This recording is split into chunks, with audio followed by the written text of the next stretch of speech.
We didn't prepare for this, but if you turn to page 3. No, I'm kidding. Do we have to introduce ourselves? Yeah, please, yeah. Hi everybody, I'm Mike, RCLUB member, and I'm a Creo manager at BMW Toronto. I've worked for BMW Toronto since 2010 and done a whole bunch of different jobs there. So I've worked in new car sales, I've worked as an F&I manager, I worked as a new car manager at Mini, and now I'm currently working as a Creo manager at BMW Toronto. Been doing that since late 2018. So pretty much worked on every sales related job on the dealer level. So I've learned quite a bit about how each department works and the kind of profit centers and how everything kind of comes together for the dealership.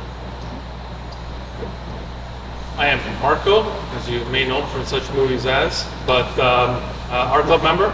I've got 14 years in the industry and counting. I've done everything from salesperson to new car manager to Creo manager, back to salesperson. I started in the industry in 2007 with Chrysler. While they were asking for a bailout, I was asking for a job, so it was an interesting time to start in the industry. Worked at a few brands. I've worked for lower end brands, higher end brands. Yeah. And I'm Adam Colacitti. I'm not an RCLUB member yet, but hopefully will be soon. And I've been in the industry for about 8 years. Started off at Audi Queensway. I'm still at Audi Queensway. Haven't changed there. Started off working in detail and service, and then worked my way into sales. Did sales for a couple of years, and then transitioned into financial services. So now I'm the guy in the back that nobody wants to meet. But I've learned the industry from mentors and from colleagues, and basically try to bring as much knowledge to the table as I can to everybody around me, and looking forward to this event. Thank you guys so much for being here. Yeah, thanks. Absolutely. Yeah, so the essentially the scope of this get together tonight is just to give you guys an idea of what goes on behind the scenes at a dealership when the client comes in, when they sign, when they leave, what you are signing for. That's why we have these packages. The way they're organized is very simple. They're organized in chronological order. So you come in, you have a trade-in, we do a trade-in appraisal. What are you signing off for? After the appraisal, if we come to terms for numbers, we then move on to signing a bill of sale. And there's 3 examples here. There is a lease, there is a finance, and there's a cash purchase, depending on what you like. And if you're buying something higher end, you will have to most likely sign a non-export agreement. What does that entail? And last but not least, we have the last 3 pages, which are the final sales contract. So when you pick up the car, there is the ones in the middle are called what we call offer sheets. The one and what you sign at the end when you pick up your car is a bill of sale. So that's after you might have purchased any products, or if I've gone to see somebody like Adam. But yeah, so it's very simple. When we start with the trade, I think I'll let you take over that because that's your role. Absolutely. So I guess a lot of people have questions about when you come to a dealership and you want to trade a car in. There's kind of an area, I think, where a lot of people aren't sure, how does a dealership actually determine what their trade is worth? Is it just an arbitrary number they make up, or how do they actually figure that out? And it's something that I've actually seen change a lot over the time that I've worked in the industry.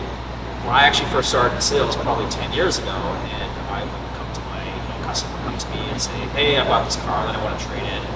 I would take the VIN number, the mileage, some general information about the car, give it to my manager, and the manager would then typically just get on the phone, call 3 or 4 wholesalers up, spit out a number, and then I would just tell the client, okay, your car's worth 10 grand. I would have no idea where that number came from, if it's, what the actual profit might be on that vehicle, if there's any negotiating on it, I wouldn't know much. That's actually changed a lot now. The current way a dealership would come to a trade value would typically now involve data and actually looking at the market. So we use a lot of software. The most common software that dealers use now is called vAuto. So vAuto is a technology owned by Cox Automotive. It's a subsidiary of Auto Trader.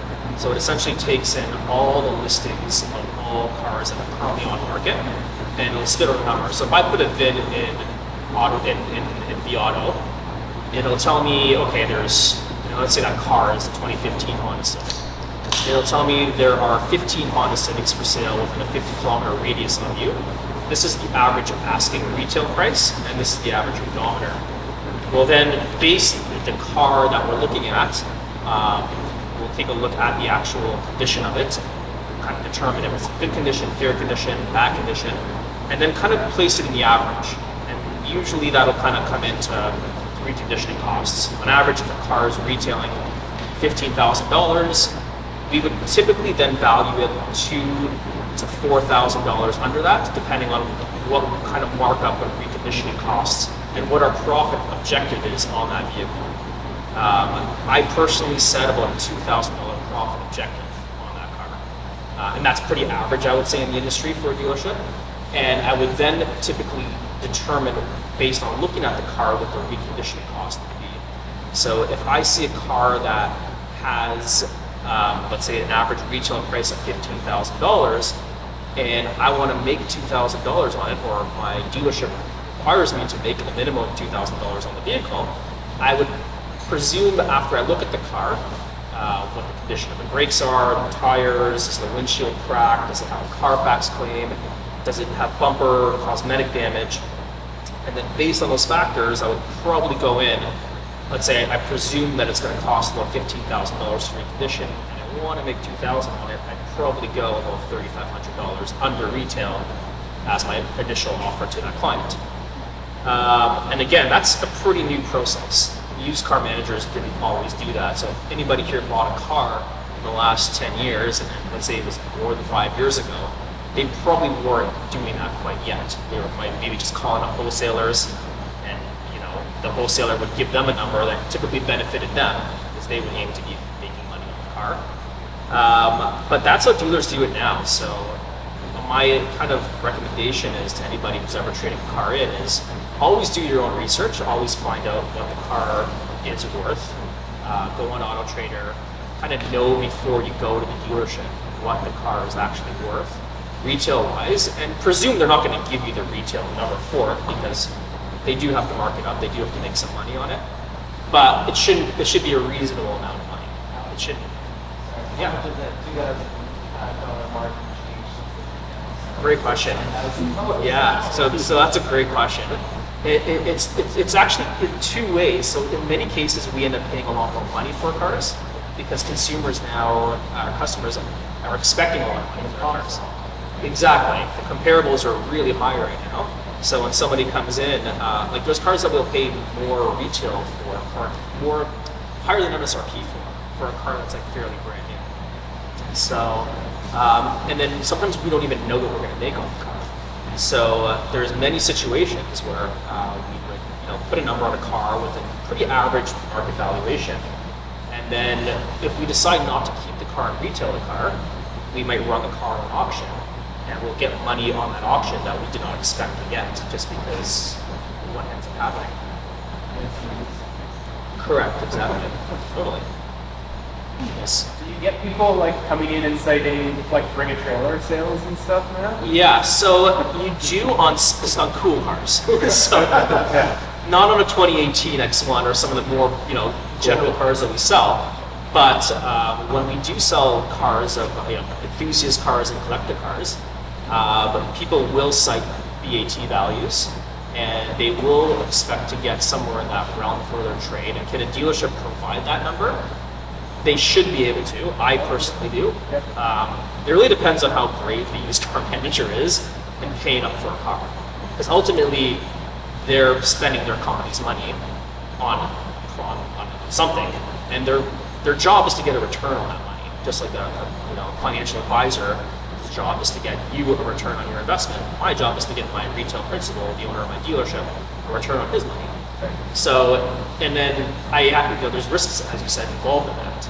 So, speculative, yeah. So, there's a lot of cars that I personally buy that I actually don't really know if I'm going to make money on it, but I do it anyways. And as you said, you win. You do lose a couple, but as long as you win more than you lose, you stay employed and you keep everybody happy. But but back to the original topic of the trade appraisal process at a dealership. It will typically involve, just a general market data and analysis of the car. And then it's really at that point up to the dealerships kind of now that does kind of change based on the shortages. Do they operate sort of in principle more on volume, do you think, when it comes to the trade-ins or it's kind of, I guess, the type of dealership and the type of... Yeah, it does. It depends on the type of dealership and the brand. And if that dealership has a strategy of retailing vehicles as well. So for example, at BMW, Toronto, where I work, I'm allowed to sell any trade-in as a retail car in the lot. So BMW Canada doesn't have a franchise, doesn't disallow their franchise stores to not sell off-make vehicles.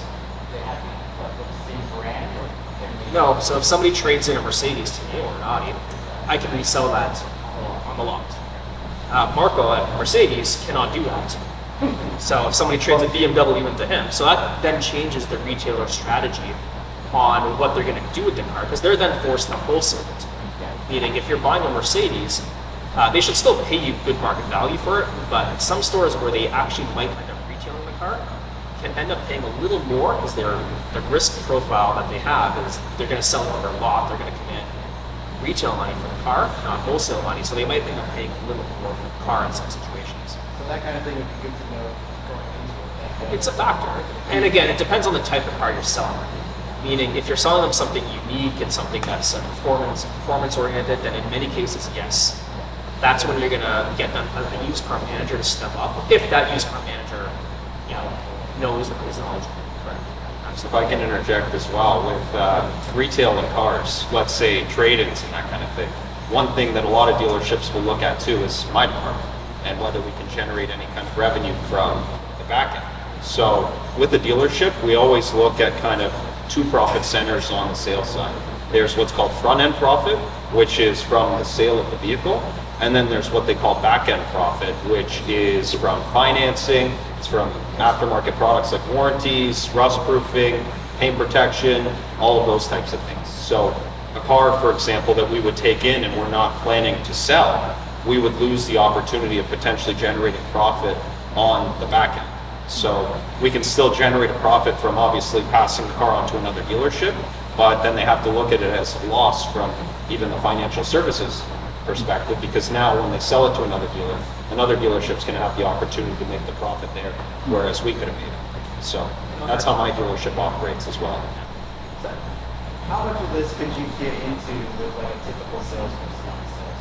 Like if you're trying to haggle, and you're like trying to step up the value on your trade and be like, listen, like everyone's gonna want this to be able to eat it, the back end on this is amazing. Yeah. They're gonna look at you like you're... Great question. So typically you don't go very far talking to an average salesperson about that because it's a little more technical. It's also beyond their scope of knowledge in many situations. Or they just don't, they don't really know that stuff. They don't view it that way. And that ends up coming down to the particular dealership question as well. Many times, in my opinion, if you have a trade-in involved and you're asking a lot of questions, the used car manager should come on and meet you at some point, even if it's just a quick hello. Because if you do have those questions, and a lot of customers do, you want to be talking to the person who's actually knowledgeable on that. So that's something you should kind of consider sometimes when you are buying a car is, does the manager meet me at any point? Just to quickly say hello. Because even if you end up leaving, but you've said hello, many times I say hi to customers and then I kind of go off and I do something else. And they don't buy a car that day, but they've met me and they kind of feel like there's, I can reach out to this guy and maybe the salesperson didn't provide the information. I'll get a phone call or an email the next day like, hey, we really want to buy the car, and we still have a lot of questions. So-and-so wasn't able to answer. Can you step in? And of course I will. But not all dealership managers are, and Markup will probably attest to this as well, are always on the floor as much. So, but you tend to need to talk to a manager sometimes to get that kind of stuff. Absolutely. Having said every now and then, so it depends who you're dealing with. Majority of the people are like Mike on the sales floor, where they're kind of, it's not in their scope. They don't know about it. They don't know how everything works. My biggest asset was the fact that I did Mike's job, I did the new car manager's job, so I know how the background works. So when I'm talking to clients, we look at retail numbers on my desk. So I'll pull up Kucyi Auto Trader and I'll say, listen, this is retail numbers. Your car's probably worth between $4,000 and $6,000 less than that. So you set up their expectations accordingly. Now, when I sell the car, I don't just sell the client, I also sell my managers.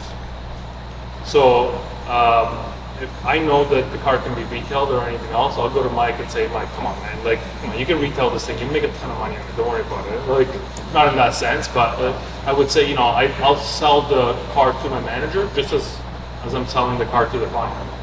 Because my manager wants the car on the lot, I know that. So I'm going to dangle the carrot in front of him, and he's more likely to cave and pay up a little bit more for the car. I can then go back to my client and say, hey, listen, I got you this much more for the car. We're here. Like, what do you think? What can we do now?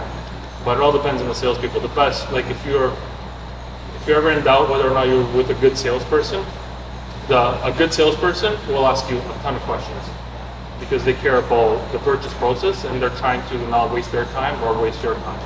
Because if I don't ask you any questions and I just go by, you come in and you say, I'm looking for this car, and I spend 2 hours showing you the car and everything else, and then we get to the budget, and you realize that car is... Oh, that much off. Yeah, so at that point, I'm like, we're too exhausted to go and see the car that actually fits your budget, and the deal just kind of stops right there. So a good salesperson will always ask you a lot of questions, and a good salesperson will try to sell the manager just as hard as they're going to sell the client itself. It's always risky too.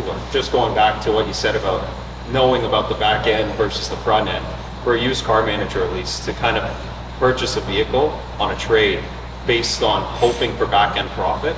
The tough thing with back end profit is it's not guaranteed. Front end is always going to be there. It's something that when you purchase a vehicle, you own the vehicle for this amount, you can sell it for this amount. Whereas with back end profit, it's completely variable. It's something that it's there, and if it is, if we sell a warranty, for example, then we have a margin that we get from the warranty. If there's financing involved, great. But if those two pieces are not part of the puzzle, just like that, they've now bought a car for, let's say, too much, and kind of puts the dealership in a tough spot. So they don't usually focus on the back end side of a transaction when purchasing cars, at least in my experience. Some stores could be different, but granted, at my store, at least, they won't even come near the financial services office when they're appraising a car. It's not something they factor in at all. I wish they did. So the other thing to mention is that because sales is just such an up and down aspect of the dealership, what actually carries a successful dealership will have service carry 100% of the dealership expenses. So they don't have to depend on the sales side to break even or make money on that. You think that's typical for like more or less all? That's a successful dealership. Most dealerships nowadays will probably be in the 70 to 80%. I don't know if that's accurate. Because people are a bit more savvy. A lot of people are not purchasing services as well as they used to, and they're also keeping cars less time, so they don't get to the point where they have major services, and the people that are then buying those cars will take their own mechanic or do their work themselves and so forth, right? So what carries the dealership's expenses, what the dealership counts on is service, not sales. So when you say service, how does like a brand new car service, it's all mostly done through warranty. How does that, what's the difference between warranty work for a service department versus? Warranty is the best customer. Yeah.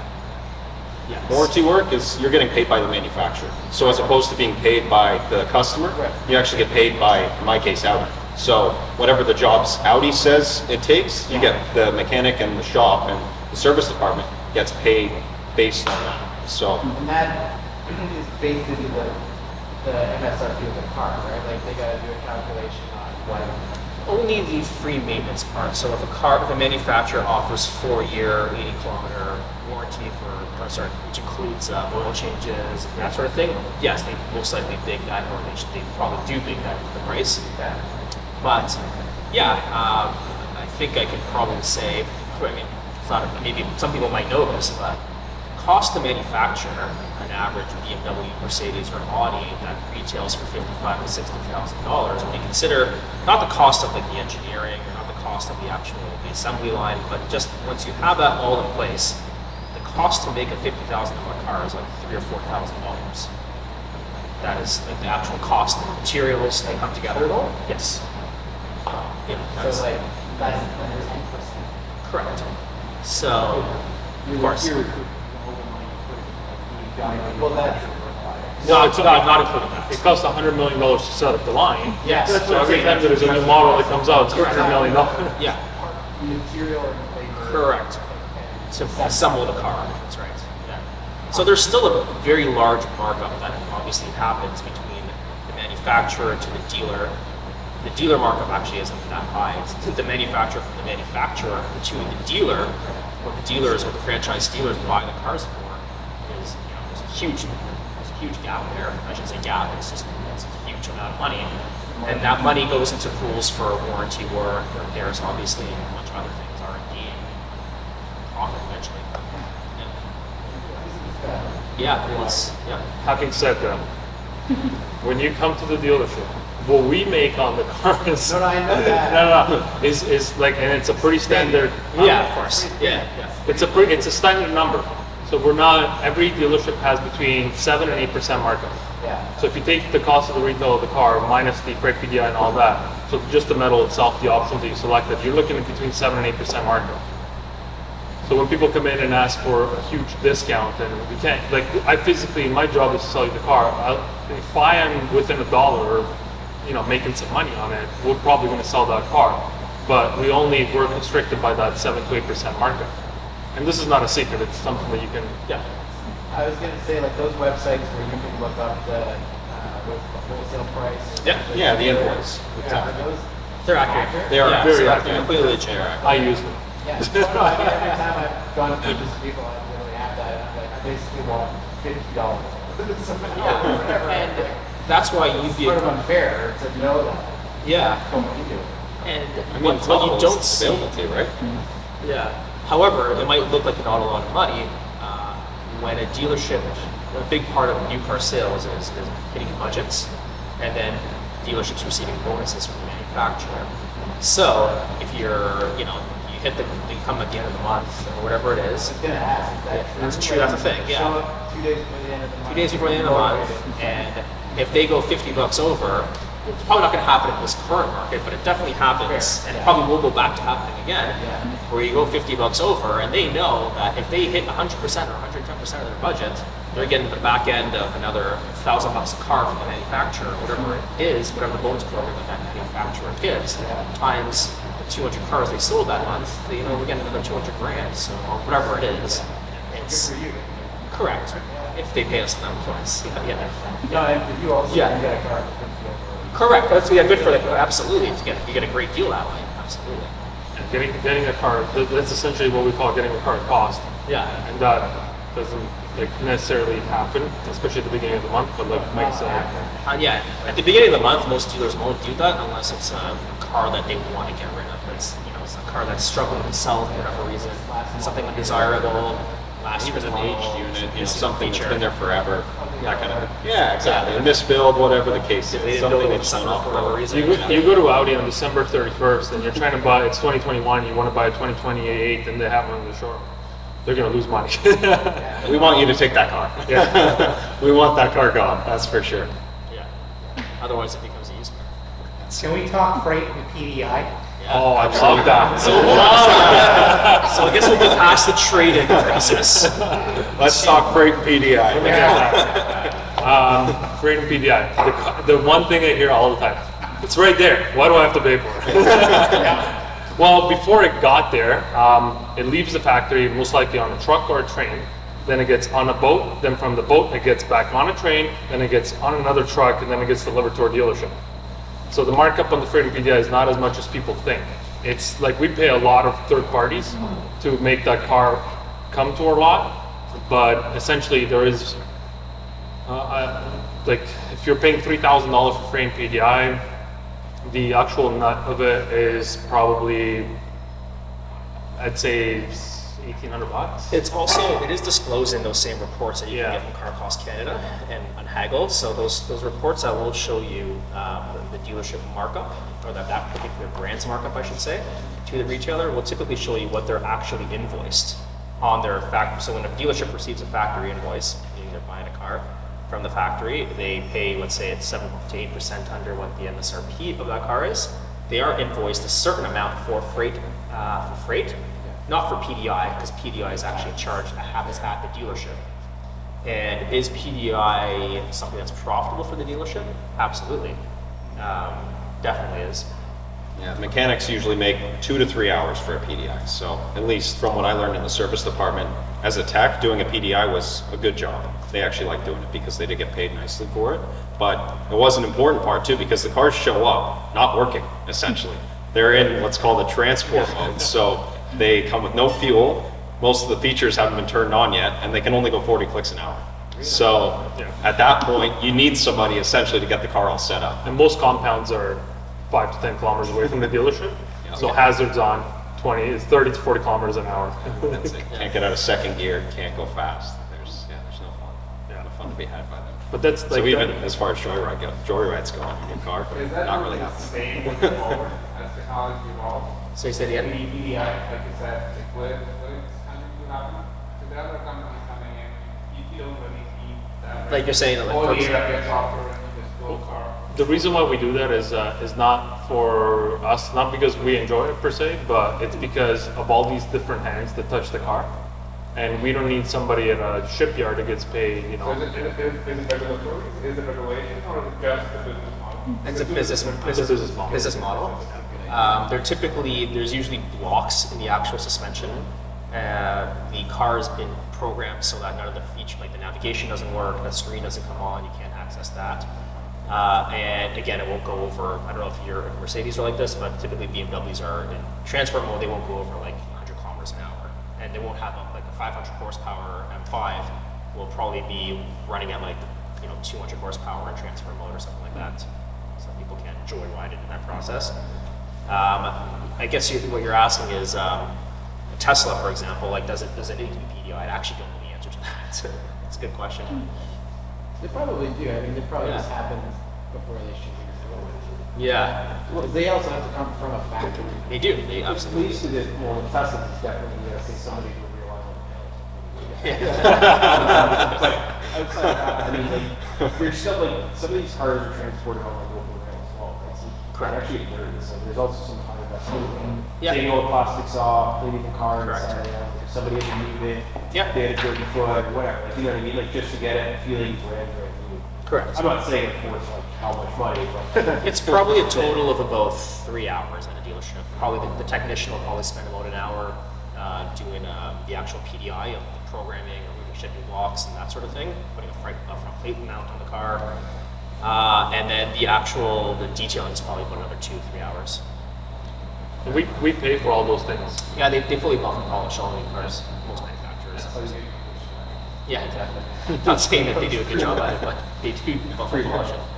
And the cars that come wrapped, so essentially, I hate to say it, but the more you pay, the more protected the car is going to be. So our cars, Audi, I don't know about BMW. BMW, yeah, that's a funny topic. Are one of the brands that does not put anything on the car. We hate it as when we have frozen or matte colored cars that come in, and BMW actually doesn't do anything to them. It comes on like a frozen matte black M5 comes in the same truck as a bunch of base 3 series, so they don't do anything special with them. And then if you have a little nick or stone on it, kind of an off-topic story here, but we just sold a matte black, frozen black M4 special edition, Kith edition. I don't know if anybody knows what that particular car is, and it came in with a stone chip about that big on one of the doors. And the guy came to pick it up, and BMW, again, a fully, like an Audi, that's just a regular A4, comes fully wrapped from the factory, but BMW does a special edition Kith car. so did you have to repaint the whole door? So the particular customer in this case owns a ton of cars. He's a huge enthusiast. He's a collector. He doesn't want it completely painted.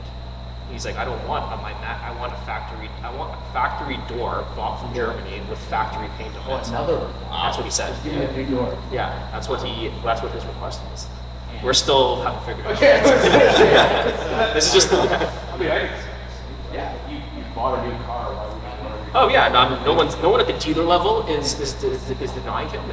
We're just now arguing with BMW Canada to support us here. The transport company Yeah. Nobody wants to have that conversation with the client. Nobody at the dealer is telling you that. That's not a fun The conversation. guy ordered a car, and it was I think he ordered like a GTS or a GS or something. It was the exact spec he wanted, except they put it on a translation instead of a manual. Yeah, and Porsche was basically just like, well, you want it? And he's like, well, no, I want a manual. And they're like, well, you're just gonna have to order a new one. And he's like, but it's like 9 months. And they're like, well, yeah, but you're just gonna have to wait. And that's kind of crazy. Like, I don't know if you guys ever deal with, that's a pretty big mistake. You guys deal with stuff like that? Well, that's how Yeah. we ended up with That that. happened. Yeah. Because that was supposed to be an automatic, Yeah. and it came in stick. So There's two ways that happens. Either someone at the dealer level who places the order actually places it wrong, and then might blame it on somebody else, which does happen all the time. No. Of course not.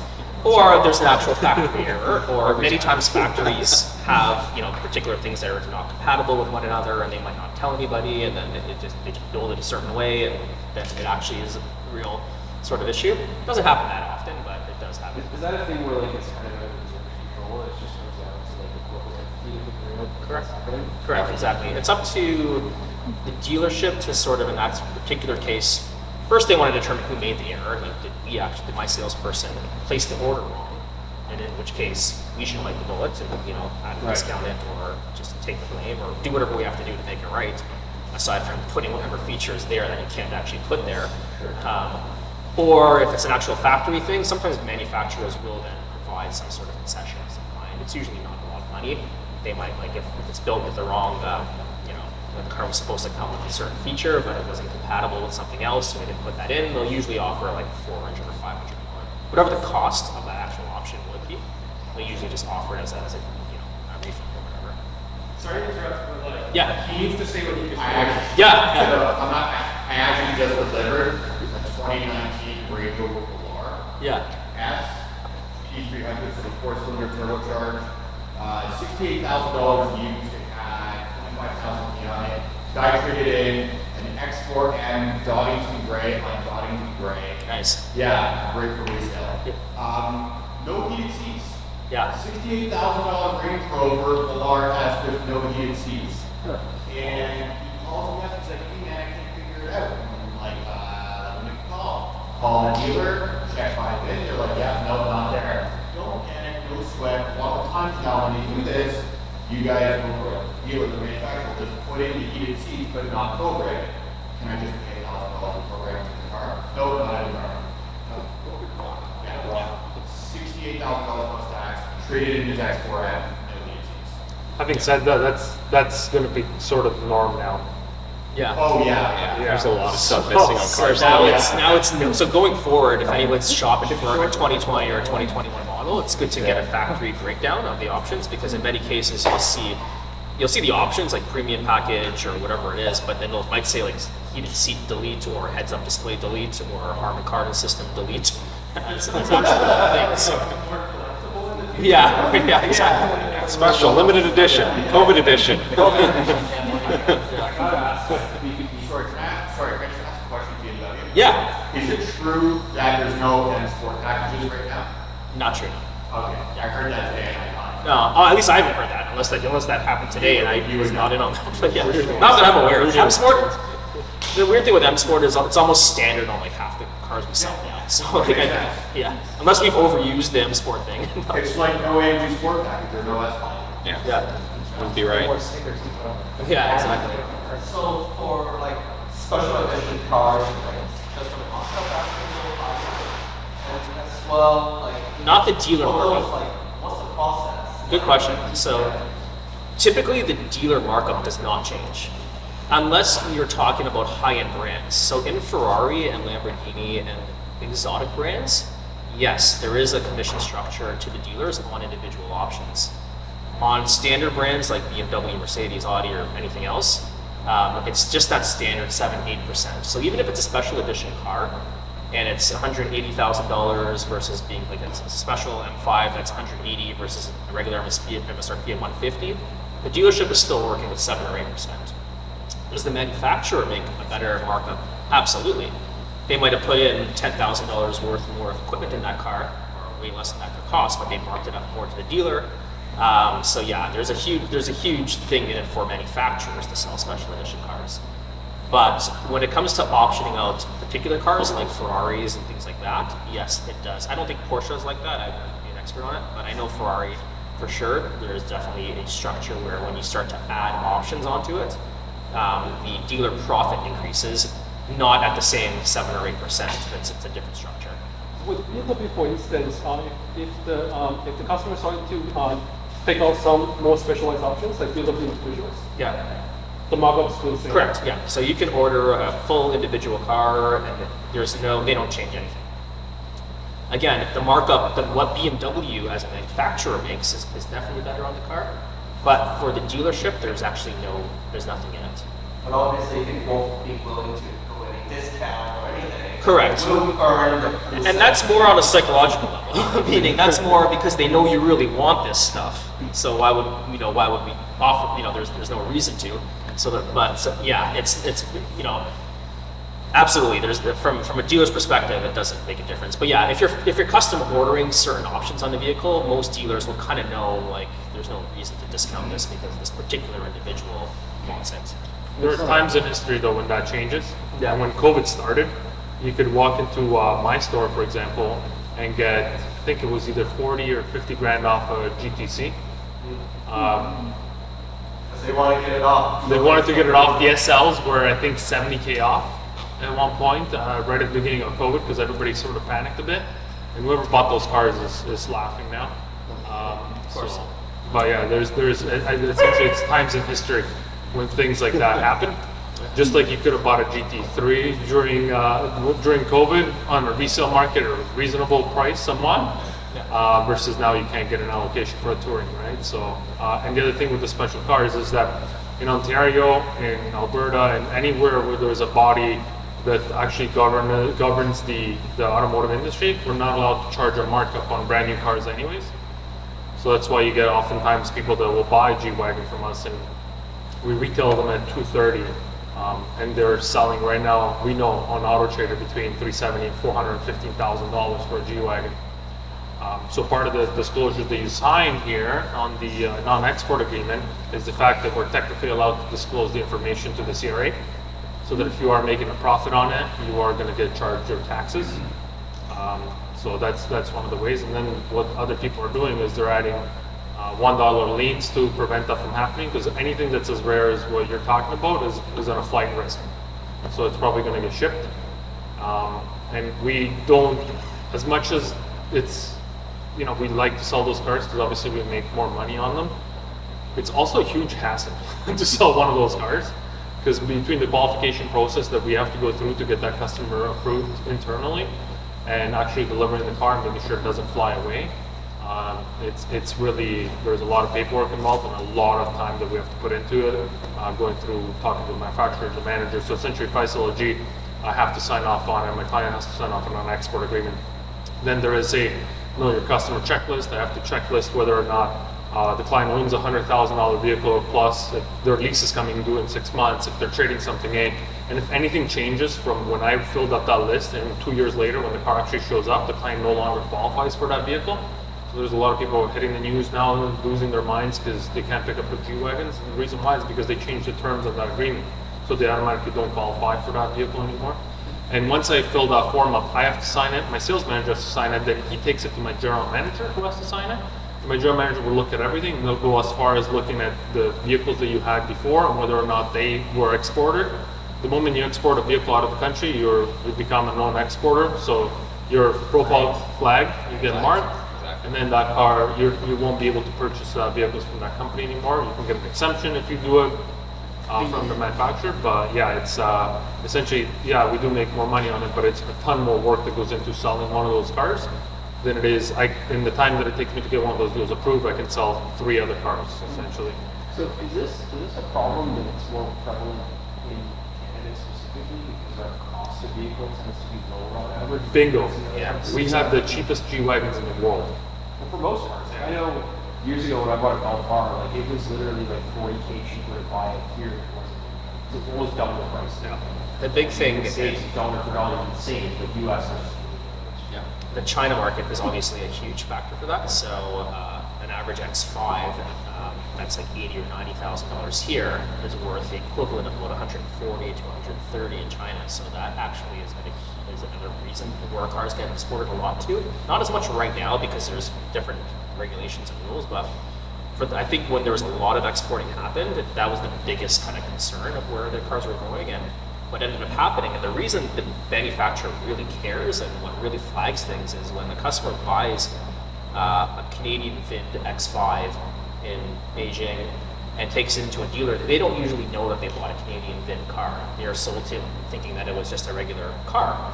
When they actually take it in for a warranty claim and the dealership in China finds out that it's got a Canadian VIN, they will get really mad at BMW China and say, you know what, like why are there, this is the breach of our friend, there's cars in our market coming in way cheaper. We should be getting all the, the business for this kind of thing. And when BMW China screams to BMW Germany, and BMW Germany screams to BMW Canada, BMW Canada goes back to that particular retailer and will typically find them. And they do find them. And as far as market share goes, so sorry. Audi Canada, at least in our case, we're 1% of the global market share. So we're a small player, whereas Audi China is the largest market. So if they make a stink, we're hearing about it. Yeah, and we're not, we're small. We're not in the same spot where we can, no problem. We didn't mean to do it. No, they're gonna come after us and they're gonna throw fines our way, they're gonna put restrictions in place. Yeah. They'll cut your allocations in some cases. So we are actually giving, it happens. So even, especially with special edition cars. So individual retailers, there's a lot of exportability on special edition cars. So if a special edition car or a dealership is caught for exporting, and let's say they're building a special edition that that dealership's really looking forward to selling, they'll just get cut allocation on special editions. Because again, as Marco was suggesting, those could be cars that have good profit in them. Or you're going to sell them at full price. I shouldn't say the profit is still going to be that same markup, but you're never going to really discount a special edition. But you're just not going to get the opportunity to even sell it because the manufacturer will give it to you if you don't have a good exactly. So what a lot of companies are doing, especially now that the interest rates are really high, they have in-house leasing companies. They're leasing the vehicles to their in-house leasing companies, and they will put or financing through them, and they will put a $1 lien so that the car cannot leave the country unless the lien is free and clear. And it's been pissing off a lot of exporters. But that's one way that we're trying to go around. Yeah. We get people to sign these non-export agreements. You can get fined $30,000, but like Mike was saying, you're making double the money on the car. Even if you did get fined on it, you're still making money. But so it's ultimately really what it comes down to is we can't stop it. The government is not helping us because they have international trading agreements with certain countries where the country needs to buy this amount of money per year exported out of the country, and cars are a good way to do it because $300,000, $230,000 G-Wagon and X5s for $100K, they'll fill up that amount fairly quickly. Question I'm going to go over here and not really finish so it states here, is that actually been enforced yet? Against somebody? Against individuals? Against individuals. We've seen it. They've tried it, yeah. So here's the interesting part, and this is where things get even more kind of gray. Many times the exporters, like the ring of exporting companies, are in many cases tied to, and this is where the RCMP kind of comes in, but a lot of the times it's money laundering. So many times it's criminal organizations that have a legitimate setup here, and it's an easy way to just clean money, and it's a lot of money. These guys have millions and millions of dollars. They can write checks all day for G-Wagons, and like unlimited G-Wagons. So and it ends up being a case where like these guys don't care. They're not afraid of getting sued. They almost encourage it sometimes, and will anything end up happening? Typically not. The manufacturer usually doesn't tend to, they usually find it easier to just punish the dealer for selling to that particular individual. Because we'll pay. Yeah, the dealership has to pay. How many G-Wagons have you sold to gangsters? We shut the cameras. We're gonna shut the